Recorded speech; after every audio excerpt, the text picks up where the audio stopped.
Muy bien, continuamos entonces con la tercera parte de esta clase de función renal, donde ya vamos a hablar un poco brevemente de un tema bastante amplio y complejo, pero lo vamos a tratar de simplificar lo más posible, y que es la patología renal en general, para finalmente decantar en lo que son las condiciones clínicas, podríamos decir, más prevalentes, que son la enfermedad renal crónica y también la lesión renal aguda. Entonces, hablando de desórdenes de la función renal, los podemos clasificar de varias formas. Estos pueden ser intersticiales, pueden ser glomerulares o pueden ser tubulares, dependiendo de la localización de dónde esté, digamos, finalmente la etiología, o dónde afecte finalmente etiológicamente un determinado elemento en la función renal. ¿Ya? Acuérdense que la función puede ser glomerular, tubular y también parte del intersticio. Entonces, de acuerdo a la presentación clínica, la enfermedad glomerular puede dividirse en dos: en trastornos nefríticos, que van a ser representados con grados visibles de proteinuria, con la presencia de hematuria y leucocituria en orina, y que generalmente derivan de depósitos de inmunocomplejos subendoteliales o en la membrana basal glomerular o en el mesangio. Por otro lado están los trastornos nefróticos, en donde existe proteinuria intensa, pero sin reacción inflamatoria celular evidente. Por lo tanto, en este caso deberíamos encontrar menos cantidad de células, menos cantidad de leucocitos especialmente, y también tiene una causa inmunitaria, pero esta vez por depósitos de inmunocomplejos dentro o bajo las células epiteliales. Fíjense que ya no es en la región subendotelial o de la membrana basal, sino que es dentro o bajo estas células epiteliales.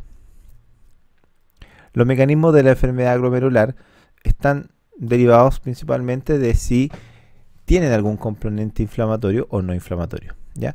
Hablamos de síndrome nefrótico entonces cuando el daño glomerular es no inflamatorio y puede ocurrir por daño de la célula epitelial visceral o por formación de inmunocomplejos subepiteliales.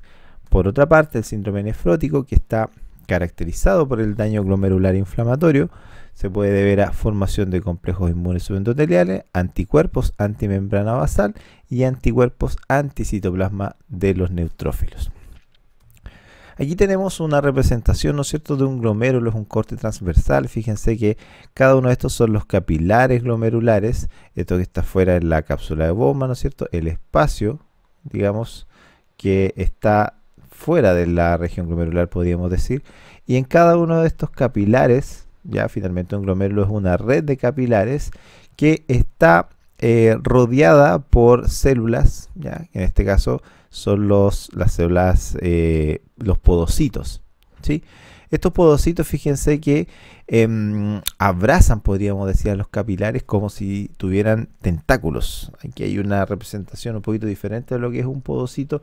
¿Y por qué son importantes? Porque son los espacios entre estas ramificaciones, ¿no es cierto?, que tienen estos podocitos, los que en el fondo permiten el traspaso de sustancias desde los capilares o desde la sangre hacia el espacio de la cápsula de Bowman, ya hacia la orina finalmente. El problema es que cuando existen grados variables de patologías renales, ocurre también un cambio en la morfohistología normal que tiene este glomérulo. Ya aquí tenemos, ¿no es cierto?, fíjense, los capilares, ¿no es cierto?, con sus células endoteliales, la membrana basal aquí representada en este color como rojizo, ¿no es cierto?, y las células mesangiales que están, por así decir, uniendo todo esto, esta especie de conformación. Los podocitos aquí están representados como estas células externas, ¿no es cierto?, que extienden sus formaciones abrazando, por así decir, a los diferentes capilares.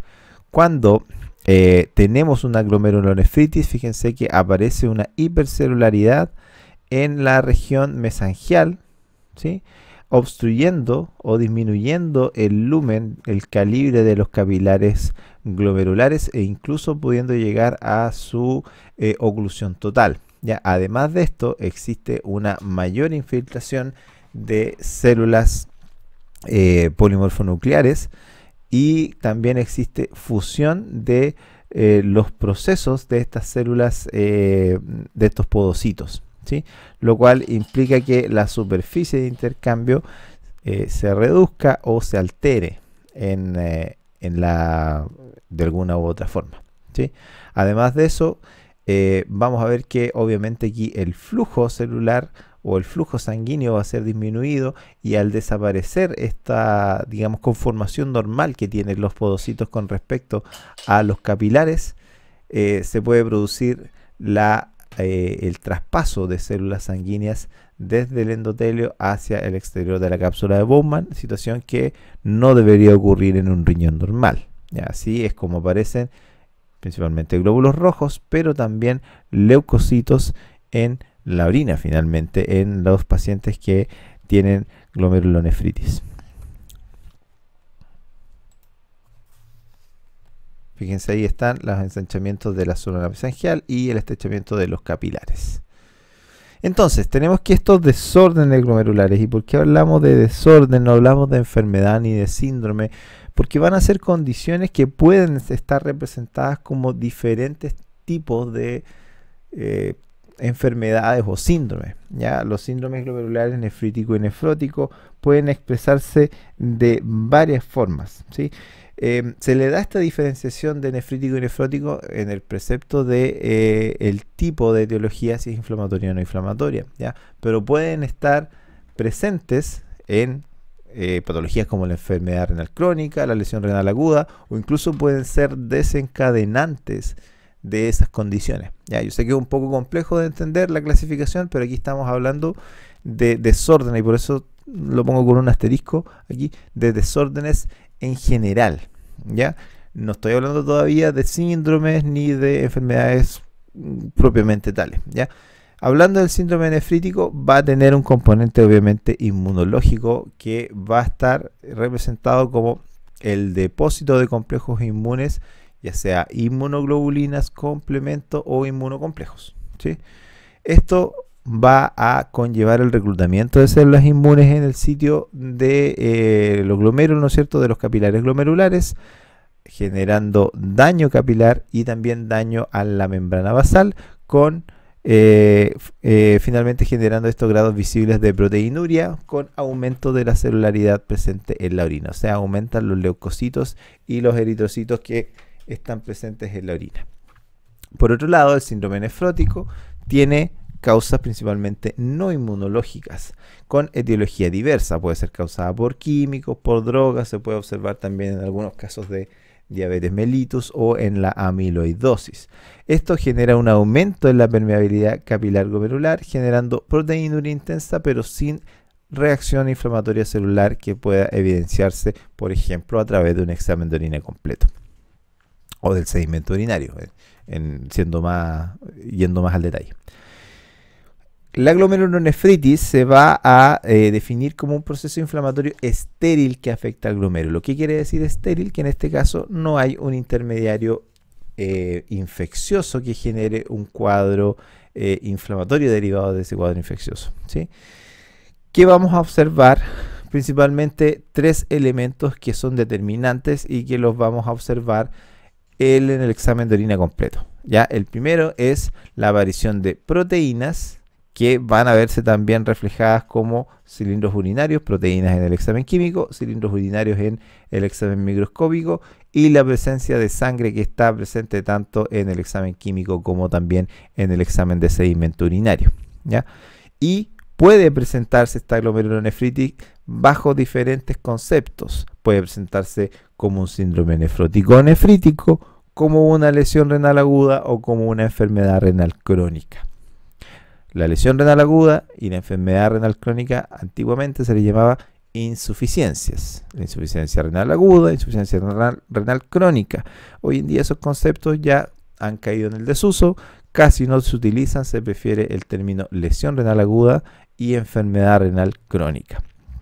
Hay muchas enfermedades que se caracterizan por inflamación. Ya en estos casos vamos a ver glomérulos inflamados, ¿no es cierto? Y vasos pequeños, y los vasos pequeños renales, ¿no es cierto? Inflamados también, si pudiéramos hacer corte histológico, pero no todas estas enfermedades necesariamente tienen un componente inflamatorio evidente, ¿ya? Entonces, si vemos la fisiopatología del síndrome nefrítico, vamos a tener que hay dos vías por las cuales se puede generar y que genera diferentes también Fíjense elementos histológicos. Primero, tenemos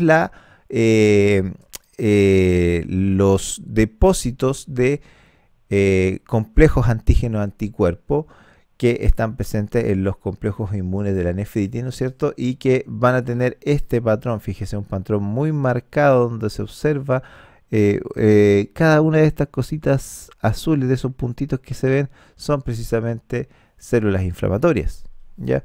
Son núcleos de células inflamatorias.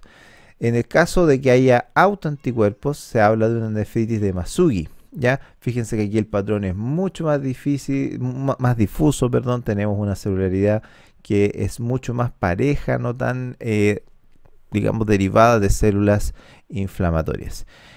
Ya, en esta glomerulonefritis vamos a tener en estos casos, también podemos tener aumento de los depósitos glomerulares de proteína, generalmente derivadas de una sobrecarga proteica, como ocurre por ejemplo en el mieloma múltiple, donde aumentan las concentraciones plasmáticas de proteína, generando que haya una saturación de la capacidad del glomérulo de reabsorber estas proteínas, generando que finalmente se traspase, se sobrepase, se rebalse la capacidad de poder retener a estas proteínas, generando que en el fondo haya una mayor cantidad de proteínas en orina. Por otro lado, por ejemplo, la congestión renal, o mejor dicho, la congestión venosa que existe en la trombosis, ¿no es cierto? Y que afecta a las venas renales, puede llegar a, o puede conducir a un aumento de la presión hidrostática, generando anomalías de la perfusión glomerular. Uno de los principales factores que afectan la perfusión glomerular es la tensión sanguínea, ¿ya? O que se deriva o se refleja como un aumento de esta presión hidrostática. Como veíamos en alguna de las clases anteriores, cuando hablábamos del ácido úrico y deslizábamos un poquito también el tema de la preeclampsia. La preeclampsia, si se acuerdan, son aumentos de la presión arterial que ocurren durante el embarazo y que cursan con proteinuria. ¿Y por qué cursan con proteinuria? Porque justamente esa hipertensión es la que propende a que una mayor cantidad de proteínas pase desde la circulación sanguínea hacia la orina. En este caso, los mecanismos van a ser principalmente estos que están acá. O sea, una disminución en el caso de la perfusión renal va a llevar a una caída en la velocidad de la filtración glomerular. Además, esta menor perfusión aumenta la excreción o aumenta la actividad del sistema renina-angiotensina, generando hiperhidratación y hipertensión renal, ¿ya? Esta hipertensión renal, sumada a la permeoselectividad anómala en la filtración glomerular, lleva a proteinuria y a edema. ¿Por qué al edema? Porque recuérdense, principal agente oncótico, principal agente de presión oncótica son las proteínas. Por lo tanto, ¿qué quiere decir esto en términos simples? Que las proteínas arrastran agua hacia donde van, ¿ya? Y cuando esas proteínas, principalmente la albúmina, que debe estar circulando, ¿no es cierto?, en el plasma, se escapa por vía renal, hay una menor cantidad de fuerza osmótica dentro del plasma. ¿Y qué ocurre finalmente? Que ese líquido vascular tiende a difundir hacia la región extravascular, generando edema, ¿sí? Además de esto, la muerte de las células generadoras de eritropoyetina renales también va a llevar a una disminución de la tasa de generación de células, principalmente de la línea mieloide y en estos casos de la serie roja, conllevando a una anemia. Por eso es que también en el síndrome nefrítico nos podemos encontrar con un hemograma alterado, específicamente con un cuadro de anemia, ¿ya? La nefritis causada por complejos inmunes puede darse por dos condiciones. Puede ser por complejos inmunes que están circulando, complejos circulantes, que se depositan. Fíjense, principalmente se van a depositar en el espacio subendotelial, se van a depositar también en la membrana basal o incluso pueden depositarse en el mismo endotelio. Pero en este caso no hay afectación, por ejemplo, de los podocitos, ni tampoco una gran afectación del espacio subepitelial. Se fijan aquí que los depósitos subepiteliales son bastante raros, ¿sí? La otra causa de la nefritis causada por complejos inmunes puede ser en el sitio o in situ, localizada específicamente en esta zona. Ya no hablamos de complejos inmunes que están circulando y que pueden provenir de un proceso inmunológico lejano, o sea, puede ser posterior a una formación de inmunocomplejos por una infección de las vías respiratorias, por ejemplo. Eso genera inmunocomplejos que van a circular, ¿no es cierto?, por todo el organismo, pero que van a tener un efecto de depósito a nivel renal. En el caso de los complejos inmunes que se generan in situ, hay un ataque directo a algún componente de justamente el sistema glomerular. ¿Ya? Aquí tenemos, por ejemplo, generación de anticuerpos antimembrana basal glomerular, que como su nombre lo dice, son anticuerpos que van a estar dirigidos contra la membrana glomerular basal y es ahí donde se van a depositar finalmente. Y en el caso de el que se denomina condición o síndrome de Heymann, en donde hay anticuerpos que están principalmente asociados a los podocitos y también en algunos casos a la membrana glomerular basal.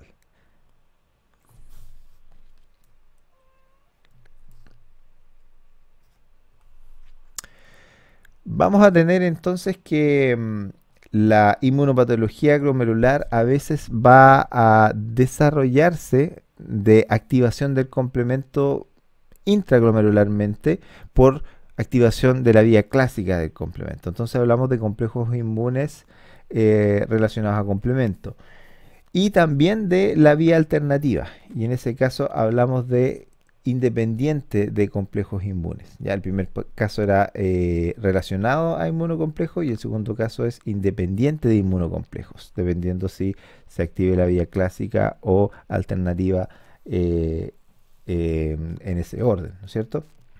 Los complejos inmunes entonces pueden se pueden formar en diferentes compartimentos del glomérulo, los cuales en el fondo van a determinar cuál va a ser la lesión histopatológica resultante.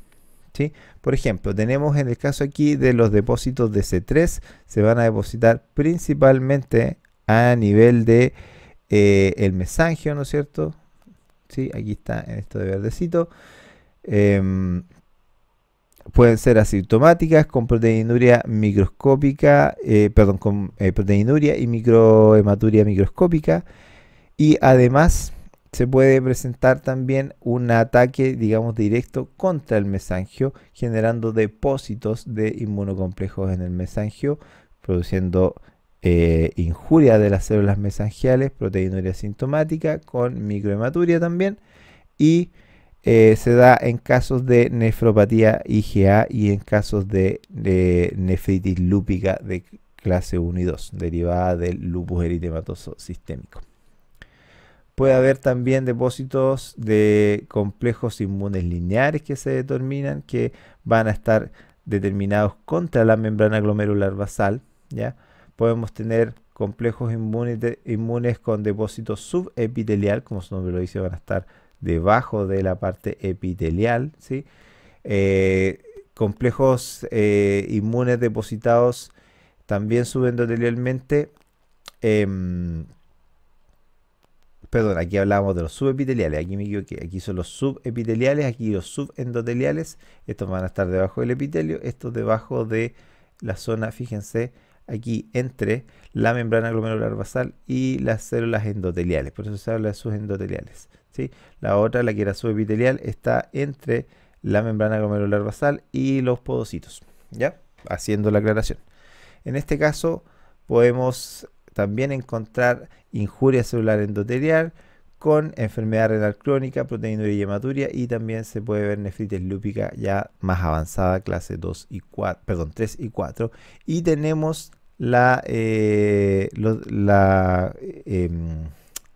se me fue el término, nefritis, pauci inmune, en donde ocurre necrosis vascular, también proteinuria y hematuria que puede condicionar una enfermedad renal crónica, pero a su vez una necrotización focal con glomerulonefritis y vasculitis asociadas a anticuerpos ANCA.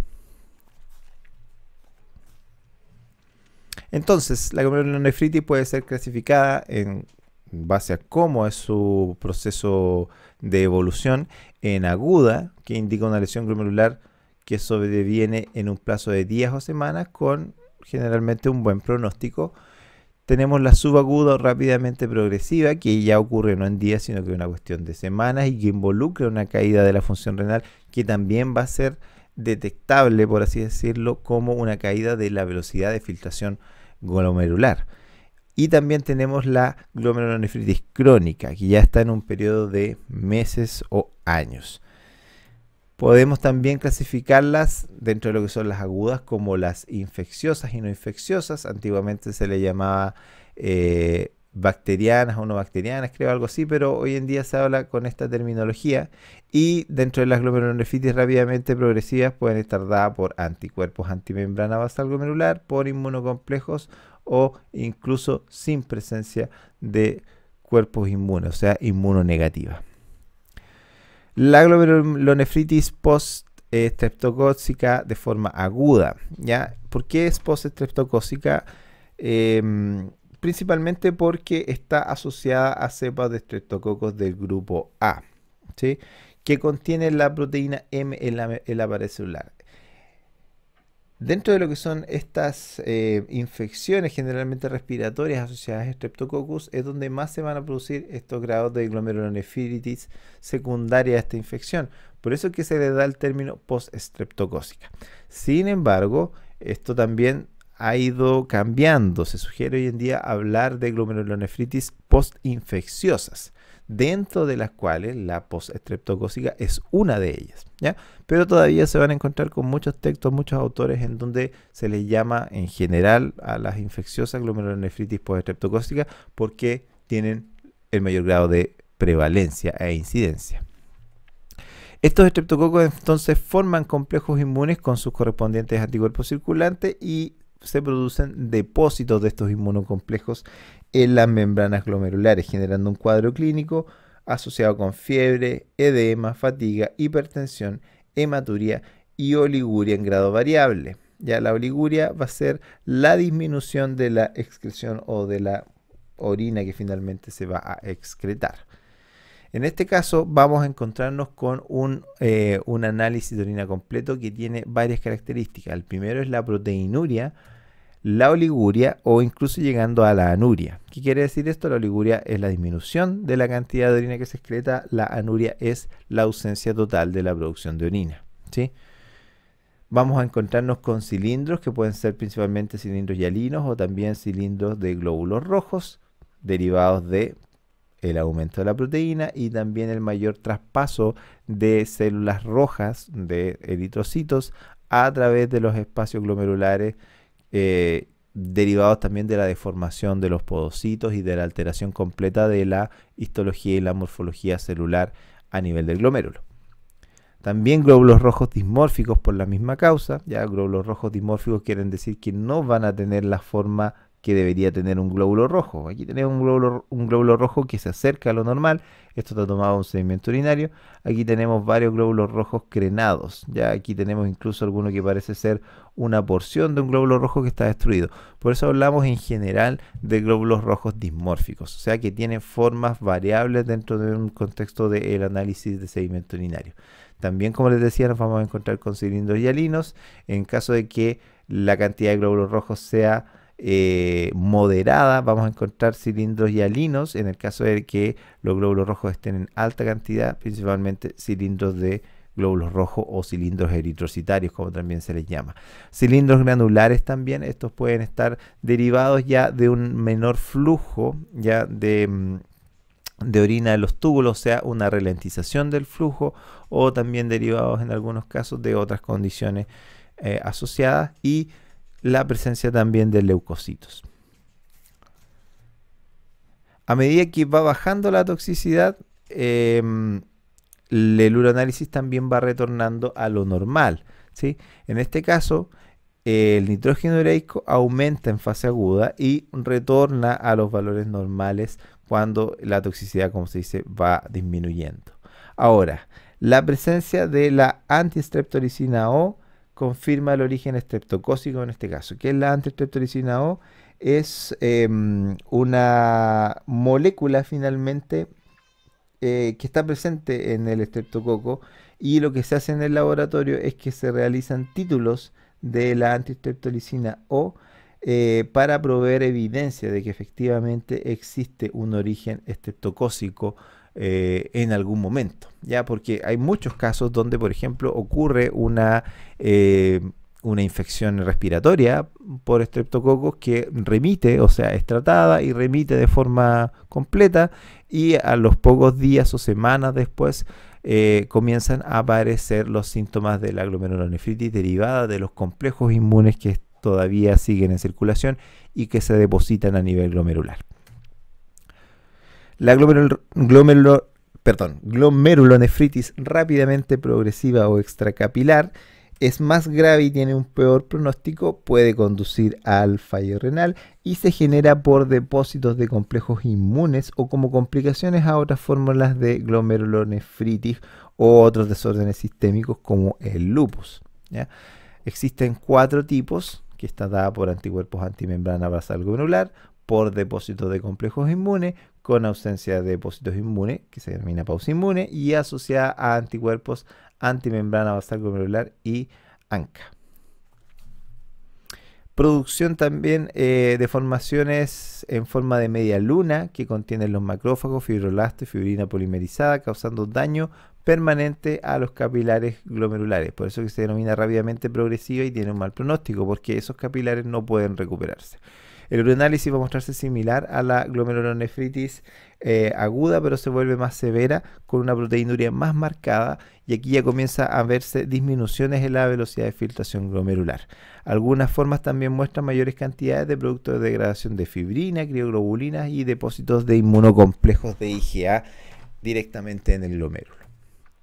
Otras glomerulonefritis secundarias tenemos el síndrome de Goodpasture, en donde existe un anticuerpo citotóxico contra la membrana basal glomerular y alveolar que ocurre secundario a infecciones respiratorias virales y que se une a la membrana basal seguida por activación de complemento y destrucción glomerular directa, ¿ya? O sea, esta es una glomerulonefritis in situ.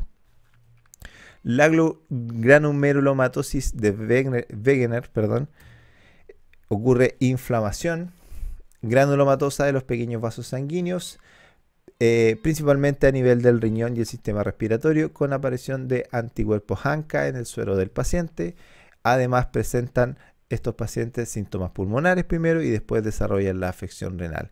Tenemos también el púrpura de Schoenen-Henoch, en el cual la enfermedad se presenta principalmente en niños posterior a infecciones del tracto respiratorio superior, y en este caso las afecciones renales va a ser una de las complicaciones más serias de esta condición. Las glomerulonefritis membranosas aparece primero un engrosamiento pronunciado de la membrana basal, resultado del depósito de inmunocomplejos IgG. Ocurren trastornos también asociados al desarrollo de glomerulonefritis membranosa, entre cuales van a estar el lupus eritematoso sistémico, el síndrome de Sjögren, la sífilis secundaria, hepatitis B, tumores malignos, etc. Y los principales hallazgos de laboratorio van a ser la hematuria y la elevada excreción de proteínas que pueden alcanzar concentraciones similares a las del síndrome nefrótico. O sea, estamos hablando de concentraciones superando los 2 gramos por litro. Gramos, no miligramos, o sea, una gran cantidad. Las membranoproliferativas, o MPGN, están causadas por depósitos mesangiales glomerulares y engrosamiento de membrana basal, activación de complemento y producción de daño glomerular directo. Aquí la podemos dividir en 3 tipos. La tipo 1, que es causada por complejos inmunes depositados en el riñón y que se caracteriza por estos depósitos inmunes, aumento de la celularidad de las células subendoteliales, especialmente en el área intersticial de la cápsula de Bowman, y se piensa que está asociada a la vía clásica del complemento. Las de tipo 2 muestran depósitos extremadamente densos en la membrana basal glomerular, y la mayoría de estos casos está asociada a desregulación de la vía alternativa del complemento. Y la vía 3, el tipo 3, que es muy poco frecuente y se caracteriza por una mezcla de depósitos subendoteliales y hallazgos patológicos típicos de la enfermedad de tipo 1. Esta glomerulonefritis crónica va a ocurrir, como su nombre lo dice, dependiente del tiempo. O sea que si ya la duración y los daños se producen de forma progresiva, va a ocurrir una glomerulonefritis crónica y probablemente esto puede propender o derivar en una enfermedad renal en etapa ya terminal, ¿sí? Gradualmente, los síntomas a medida que van empeorando incluyen fatiga, la anemia, la hipertensión, el edema y la oliguria, ¿ya? La fatiga está dada principalmente por una pérdida o baja completa del metabolismo, mientras que la anemia está dada por la destrucción de las células productoras de eritropoyetina, como comentábamos anteriormente. La anemia por la pérdida de proteínas por la orina, y la oliguria en grado variable ya por la también incapacidad de generar orina de una forma correcta. Ya en estos casos incluso también puede haber ya en grados avanzados de glomerulonefritis crónica algún grado de daño tubular. En el examen de orina vamos a encontrar proteinuria, glucosuria y hematuria, ¿ya? Como la hematuria y la proteinuria como resultado de la disfunción glomerular, y la glucosuria como resultado de la disfunción tubular. Acuérdense que la glucosa se reabsorbe, ¿ya? Tiende a reabsorberse más o menos hasta un nivel de 180 miligramos por decilitro. En estos casos podemos empezar a observar glucosuria sin la necesidad de una diabetes mellitus. También vamos a encontrar cilindros en el examen de sedimento urinario. Además, vamos a encontrar grandes disminuciones en la velocidad de filtración glomerular junto con estados de azotemia, hipercreatininemia, además de diversos grados de desequilibrio hidroelectrolítico. El diagnóstico diferencial entre el síndrome nefrótico y nefrítico está dado por varias variables. Primero tenemos un intervalo libre de infección síndrome. En el caso del síndrome nefrítico agudo, vamos a encontrar de que existe un intervalo libre de patología, mientras que en el síndrome nefrótico no existe generalmente una infección previa. La hematuria va a estar siempre presente en el síndrome nefrítico agudo, rara vez en el síndrome nefrótico. Hipertensión arterial frecuente en el síndrome nefrítico agudo, al igual que la cardiomegalia, ¿ya? Situaciones que no se encuentran en el síndrome nefrótico. Puede existir por esto mismo también insuficiencia cardíaca, ¿ya? Incluso necesidad de diálisis en el síndrome nefrítico agudo, que no también corresponde al síndrome nefrótico, y la ascitis va a ser rara en el síndrome nefrítico agudo y bastante frecuente en el síndrome nefrótico. Por lo tanto, estos diferentes elementos clínicos pueden ayudar a diferenciar entre estas dos condiciones. Entonces, hablando del síndrome nefrótico y el laboratorio, los hallazgos más relevantes y más determinantes van a ser la proteinuria mayor a 3.5 gramos al día, ¿ya? Gramos al día, o sea, estamos hablando de 3.500 miligramos al día. La hipoalbuminemia, eso quiere decir en el suero, ¿ya? El edema, derivado de la menor cantidad de albúmina circulante, y la hiperlipidemia, ¿ya? Vamos a ver también por qué la hiperlipidemia. Entonces, definimos el síndrome nefrótico como un grupo de síntomas caracterizados por un conjunto de características que son renales y extrarrenales, en las cuales vamos a tener una proteinuria mayor a 3.5 gramos por 24 horas, una hipoalbuminemia, edema, hiperlipidemia, hipertensión, lipiduria e hipercoagulabilidad. Todo derivado de principalmente pérdida proteica en mayor cantidad. Por lo tanto, existe un aumento anormal de la permeabilidad de la membrana basal glomerular a proteínas. Ustedes se preguntarán por qué se produce la hiperlipidemia en estos casos, ¿ya? ¿Qué tiene que ver la orina con los lípidos? Bueno, los lípidos, acuérdense, circulan justamente en la sangre unidos a proteínas, ¿ya? Como son elementos principalmente hidrófobos, son pocos los casos cuando circulan libres, ¿sí? Por lo tanto, cuando existe un estado donde hay pérdida de proteínas, ¿sí? El hígado intenta compensar esta producción de proteínas, pero muchas veces no alcanza a producir todo lo que se necesita. la gran cantidad de proteínas, o ya directamente hablando de apolipoproteínas, ¿no es cierto? Que son estas proteínas en las cuales van a estar asociados los lípidos para poder moverse a través de la circulación. Esas apolipoproteínas se producen justamente en el hígado, ¿ya? Por lo tanto, si existe una pérdida importante de proteínas, entre ellas la albúmina, ¿no es cierto? Pero también de todas las proteínas que existen, va a haber un gran déficit de proteínas para las cuales se puedan unir estas proteínas, y de las cuales también se puedan, unir estos lípidos, y que permitan también la salida de estos lípidos de la circulación. Recuérdense ustedes que las apolipoproteínas, la principal función que tienen es la de manejar también la cantidad de lípidos que existen. Si existe una adecuada concentración de proteínas, ¿no es cierto?, ApoB, por ejemplo, se asegura de que se pueda retirar este colesterol remanente de los tejidos para que llegue al hígado y aquí pueda ser convertido a sales biliares en el caso del colesterol, ¿no es cierto?, y excretado por vía gastrointestinal. Entonces se controla también el nivel lipídico. Cuando no existen estas proteínas, podemos decir de que el nivel lipídico circulante también se descontrola, generando justamente este estado de hiperlipidemia. La lipiduria va a estar dada por pérdidas también renales de lípidos asociadas incluso en algunos casos a proteínas, pudiendo generar incluso cilindros serios, ¿ya?, o cilindros granulados en algunos casos también, aparición de cristales de colesterol en orina, etcétera, etcétera. La hipercoagulabilidad también está dada por la pérdida de los elementos que regulan el proceso de de trombolisis finalmente, que son también proteínas, ¿ya? Por lo tanto, el mecanismo de pérdida de proteínas parece ser central para entender todo lo que condiciona el síndrome nefrótico. Hablamos de la nefropatía diabética en este caso porque va a ser una de las principales condicionantes de este síndrome nefrótico y que puede conducir incluso o puede presentarse como una enfermedad renal crónica. En Chile, el 60% de los pacientes con enfermedad renal crónica son o fueron diabéticos, por lo tanto es el principal factor de riesgo. Y en la nefropatía diabética también tiene una fisiopatología que es interesante de estudiar y es necesaria de estudiar.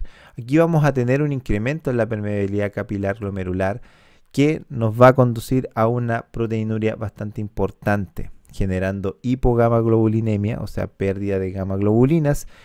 Esto conlleva inmediatamente a pensar de que existe una menor protección frente a infecciones, lo cual es efectivo.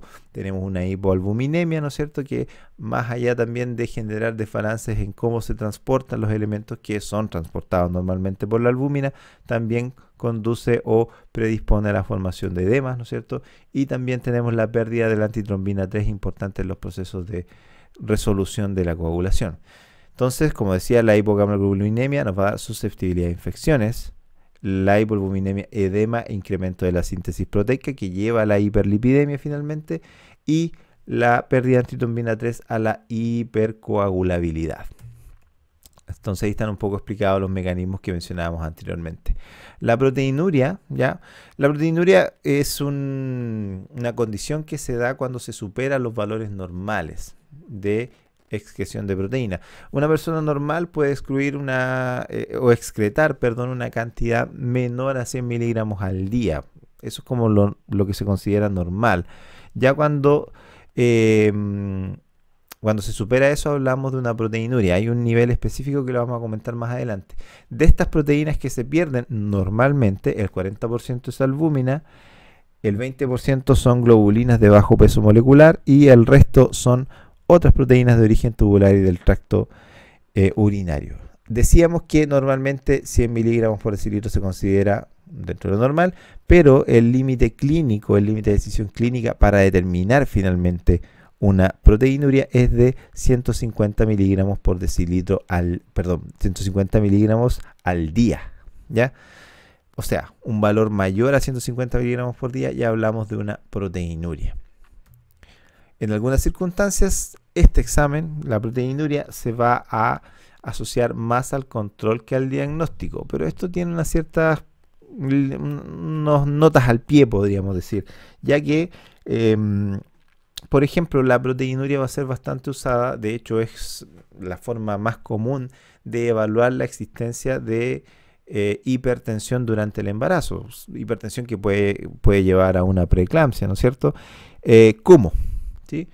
¿Cómo que tiene que ver las proteínas con la enfermedad de la hipertensión? O sea, al parecer no tiene ninguna relación. Supongan que una embarazada se realiza mínimo 3 controles durante el embarazo. Si se mide solamente la presión arterial durante esos controles, es muy probable que no se abarquen todas las condiciones que podrían estar determinando que esa persona tenga una hipertensión. Puede llegar, por ejemplo, al centro de atención y encontrarse con una presión arterial normal, ¿ya? Pero puede que en algún episodio entre esos controles haya tenido justamente episodios de hipertensión que no van a ser detectados de esta forma. Entonces, ¿cuál es la gracia de la proteinuria en este caso y también de la microalbuminuria, que casi se usan indistintamente en esa condición? Recuérdense que uno de los principales condicionantes del aumento de la permeabilidad glomerular y también de la derivada de esto, de la aparición de proteínas en orina, o sea, de la proteinuria, es la presión arterial. ¿Ya? Cuando aumenta la presión arterial, también va a aumentar concomitantemente la presión arterial glomerular, generando justamente mayor perfusión, mayor pérdida de proteínas. Por eso es que en los casos de embarazo, cuando se detecta que hay una proteinuria, se realizan más cuidados justamente porque esa persona puede haber tenido o está teniendo eventos hipertensivos que pueden finalmente converger en una preeclampsia, que es lo que se quiere evitar, ¿no es cierto? Porque ahí ya se pone en riesgo la vida no solamente del feto del gestante, sino que también de la madre en esos casos, ¿ya? En el caso de la enfermedad renal, es un buen indicador temprano, ¿ya? Sobre todo se utiliza mucho en los pacientes diabéticos. Ya vimos que los diabéticos van a ser los principales afectados con estos síndromes nefróticos, ¿no es cierto? Y dentro de lo que es el control diabético, cada 3 meses o cada 6 meses, dependiendo, en Chile se utiliza cada 3 meses, se realiza también una medición de albúmina urinaria, ¿ya? Una proteína.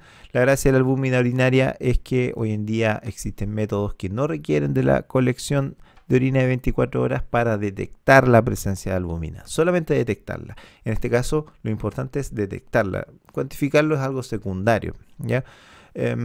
Para este efecto. O sea, también los métodos de cuantificación tienen su importancia, pero en el caso de la detección de la nefropatía diabética, la simple aparición de proteínas en orina va a requerir, ¿no es cierto?, de otro tipo de aproximación para que esa persona finalmente no caiga en un estado de enfermedad renal crónica, ¿ya? El manejo de las proteínas por el sistema renal involucra varios pasos, ¿ya? Vamos a tener que la filtración es casi completa, o sea, al 100%, o sea, alrededor de 5.000 miligramos al día se filtran por el glomérulo, pero el 95% de esto se va a absorber en el túbulo proximal. Hay proteínas que se van a secretar a nivel también de los túbulos ya del asa de Henle, ¿ya? Y también ya en el túbulo colector existe excreción de proteínas, lo que nos lleva al valor final de más o menos entre 30, 50 hasta 150 miligramos al día de proteínas. ¿Ya? Esto es en un estado normal, pero en un estado alterado lo que ocurre es que los espacios que quedan entre los procesos de los podocitos, ¿no es cierto?, y la membrana basal glomerular, comienza a perderse esta definición, permitiendo que moléculas como la albúmina, que normalmente no deberían atravesar esta barrera, lo atraviesen, ¿ya? Y pasen a la cápsula de Bowman, al espacio glomerular, ¿no es cierto?, permitiendo que se lleguen a la orina. Ahora, la albúmina también es procesada generalmente por las células de los túbulos proximales, ¿no es cierto?, generando fragmentos de albúmina. Como la mayoría de los métodos de microalbuminuria, lo que hacen es detectar porciones de la albúmina a través de elementos inmunes, o sea, son anticuerpos anti-albúmina que hay generalmente unidos a partículas de látex, ¿no es cierto?, o a una reacción colorimétrica en el caso de las tiras reactivas. También en muchos casos pueden detectar estos fragmentos de albúmina. Los mecanismos de la proteinuria van a involucrar tres grandes mecanismos, valga la redundancia. El primero va a ser que existe una producción anormalmente elevada de proteínas, generalmente de tamaño moderado. Estas proteínas, o cuando existe esta sobreproducción, la estructura glomerular se mantiene normal y los mecanismos de reabsorción tubular también se mantienen normales. La cantidad de proteínas que circula por los glomérulos en estos casos es tan alta que, pese a tener un coeficiente de tamizaje relativamente bajo, filtran en grandes cantidades, sobrepasando los mecanismos de reabsorción tubular. O sea, ¿se acuerdan lo que hablábamos de las cargas que tiene la membrana basal glomerular al inicio? En estos casos es tan grande la cantidad que está circulando que esos umbrales se pasan sin que haya un cambio importante en la electronegatividad, por ejemplo, de la membrana. Por ejemplo, un ejemplo característico de este tipo de proteinurias es la que se produce en condiciones donde hay alta producción, como en neoplasias como el mieloma múltiple. El mieloma múltiple produce grandes cantidades de proteínas, las cuales por rebalse finalmente, rebalse porque hay una gran cantidad, terminan apareciendo en la orina. El segundo mecanismo que existe es una alteración de la estructura glomerular dada por un daño que sea estructural o ultraestructural del glomérulo, por ejemplo en el caso de una glomerulonefritis. En este caso lo que existe finalmente es una alteración de la filtración y aquí hablamos de una proteinuria glomerular. También puede ser dada por alteración de las cargas eléctricas de la membrana basal glomerular, por ejemplo en la nefrosis lipoidea, y que va a determinar una alteración en el proceso de filtración, aumentando patológicamente los coeficientes de filtración de las macromoléculas. ¿Qué ocurre en este caso? Que a pesar de que la cantidad de proteínas que toma contacto con las barreras de filtración glomerulares son normales, al estar aumentado el coeficiente, o sea, en el fondo traducido, está aumentada la permeabilidad de los glomérulos, la cantidad de proteínas que se va a filtrar va a ser anormalmente elevada, anormalmente alta. Además, si existen alteraciones ultraestructurales en la ultraestructura glomerular, finalmente se filtrarán proteínas de todo tamaño, ¿ya? Incluso llegando a proteínas grandes, como la albúmina, que tiene un peso molecular alrededor de 65.000, y también proteínas muy grandes como las inmunoglobulinas, que tienen pesos moleculares mayores a 150.000, constituyéndose en una proteinuria finalmente que no es selectiva, o sea, de tipo no selectiva, y que es característica de procesos que cursan con daño en la estructura histológica del glomérulo. ¿Ya?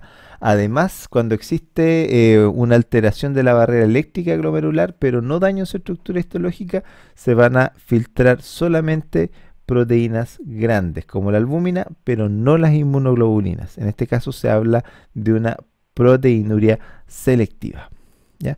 El tercer caso corresponde a cuando la producción de proteínas es normal y la estructura glomerular es normal, pero existe una alteración en los mecanismos de reabsorción y procesamiento, o sea, hablamos de una proteinuria tubular, ¿ya? Por lo tanto, en estos casos no se producirá filtración de proteína de alto peso molecular, y lo que se va a hacer es que estas no se van a poder recuperar normalmente en la orina, ya que en este caso son reabsorbidas finalmente. Solamente las que son de bajo peso molecular, las de alto peso molecular, siguen su camino a través y llegan a la orina. O sea, por ejemplo, en los casos de la glomerulitis por nefritis intersticial, ¿ya?